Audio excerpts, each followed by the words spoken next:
AP EAMCET 2024 సంబంధించి seat allotment అయితే ఈరోజు రిలీజ్ అయింది కదా.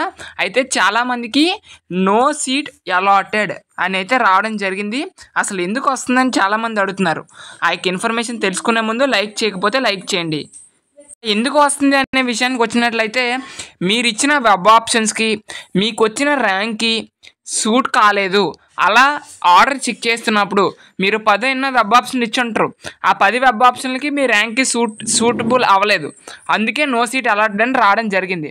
మీకు నేను ఫస్ట్ నుంచి చెప్పే ఉన్నాను, మీకు వెబ్ ఆప్షన్స్ ఎన్ని నచ్చితే అన్ని ఇవ్వండి. కనీసం 50 నుంచి 60 ఇవ్వండి. అందులో లాస్ట్లో ఒక చిన్న కాలేజ్ ఇవ్వండి. అంటే మీ ర్యాంక్ 1 లాక్ వస్తే కనీసం 1,50,000 కట్ ఆఫ్ ఉన్న కాలేజ్ కూడా లాస్ట్లో ఇవ్వండి అని చెప్పాను. అలాగే ఇచ్చిన వాళ్ళకి బాగానే వస్తుంది.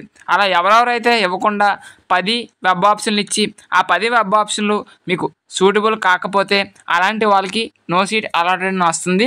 మరి ఏం చేయలేము. మళ్ళీ మీరు సెకండ్ కౌన్సిలింగ్కి వెళ్తారు కదా, అప్పుడు మళ్ళీ వెబ్ ఆప్షన్లు అయితే పెట్టుకోవాల్సి అయితే ఉంటుంది.